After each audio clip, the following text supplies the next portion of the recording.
क्या आपने कभी सोचा है कि चांद एक रात पूरा और दूसरी रात छोटा क्यों दिखाई देता है? इसके पीछे विज्ञान ही नहीं, भगवान शिव और चंद्रदेव की एक अद्भुत पौराणिक कथा भी है। आइए जानते हैं सोमनाथ ज्योतिर्लिंग की दिव्य कहानी। कल्पना कीजिए, एक ऐसा देवता जिसकी शीतल चांदनी पूरे संसार को प्रकाश देती थी। वही देवता एक दिन श्राप के कारण अपना तेज खोने लगा।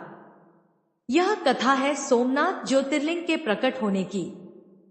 प्राचीन काल में राजा दक्ष ने अपनी 27 कन्याओं का विवाह चंद्रदेव से किया।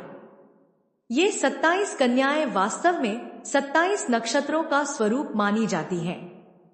विवाह के बाद सब कुछ सुखपूर्वक चल रहा था, लेकिन धीरे धीरे चंद्रदेव का प्रेम केवल रोहिणी के प्रति बढ़ने लगा। वे अपना अधिकांश समय उसी के साथ बिताने लगे। बाकी 26 पत्नियां उपेक्षित रहने लगी। दुखी होकर सभी कन्याएं अपने पिता राजा दक्ष के पास पहुंची और अपनी पीड़ा सुनाई। राजा दक्ष ने चंद्रदेव को समझाया, हे चंद्र, सभी पत्नियों के साथ समान व्यवहार करो। लेकिन प्रेम में आसक्त चंद्रदेव ने उनकी बात को गंभीरता से नहीं लिया। यह देखकर राजा दक्ष क्रोधित हो उठे। उन्होंने चंद्रदेव को श्राप दिया, आज से तुम्हारा तेज क्षीण हो जाएगा। तुम क्षयरोग से पीड़ित होकर दिन प्रतिदिन कमजोर होते जाओगे। श्राप लगते ही चंद्रदेव का दिव्य प्रकाश फीका पड़ने लगा। उनका सौंदर्य, सम्मान और प्रभाव सब समाप्त होने लगा। पूरे ब्रह्मांड में चिंता फैल गई। व्याकुल होकर चंद्रदेव ब्रह्मा जी की शरण में पहुंचे और विनती की, प्रभु, मुझे इस भयंकर श्राप से मुक्ति का मार्ग बताइए। ब्रह्मा जी ने कहा, प्रभास क्षेत्र जाओ, वहां भगवान शिव का कठोर तप करो। केवल महादेव ही तुम्हारा कल्याण कर सकते हैं। चंद्रदेव तुरंत प्रभास क्षेत्र पहुंचे। उन्होंने अनेक वर्षों तक कठोर तपस्या की।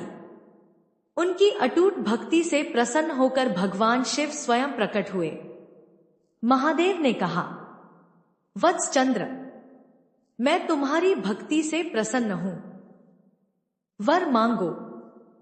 चंद्रदेव ने हाथ जोड़कर कहा, हे देवाधिदेव, मुझे राजा दक्ष के श्राप से मुक्त कर दीजिए और मेरे अपराधों को क्षमा कर दीजिए। भगवान शिव बोले, दक्ष का श्राप पूर्णतः समाप्त नहीं किया जा सकता, क्योंकि उनके वचन भी सत्य हैं, लेकिन मैं इसे बदल सकता हूं। फिर भगवान शिव ने वरदान दिया, एक पक्ष में तुम्हारा तेज दिन प्रतिदिन बढ़ेगा और दूसरे पक्ष में धीरे धीरे घटेगा। इस प्रकार तुम कभी पूर्ण रूप से नष्ट नहीं होगे। इसी कारण आज भी शुक्ल पक्ष में चंद्रमा बढ़ता है और कृष्ण पक्ष में घटता है। चंद्रदेव भगवान शिव के इस अनंत उपकार से भाव विभोर हो गए। उन्होंने महादेव की स्तुति की और प्रार्थना की, प्रभु, आप सदा इसी पावन स्थान पर विराजमान रहकर समस्त संसार का कल्याण करें। भक्तवत्सल भगवान शिव ने उनकी प्रार्थना स्वीकार कर ली और उसी पवित्र भूमि पर सोमनाथ ज्योतिर्लिंग के रूप में सदैव के लिए स्थापित हो गए। तभी से यह स्थान करोड़ों श्रद्धालुओं की आस्था का केंद्र बन गया। मान्यता है कि यहाँ सच्चे मन से भगवान सोमनाथ के दर्शन और पूजा करने से रोग, कष्ट और जीवन की अनेक बाधाएं दूर होती हैं तथा भगवान शिव और चंद्रदेव दोनों की कृपा प्राप्त होती है। हर हर महादेव। अगर आप भी भगवान सोमनाथ और महादेव में आस्था रखते हैं तो कमेंट में हर हर महादेव अवश्य लिखें। वीडियो पसंद आए तो लाइक करें, अपने परिवार और मित्रों के साथ शेयर करें और ऐसी ही पौराणिक कथाओं के लिए चैनल को सब्सक्राइब करना न भूलें।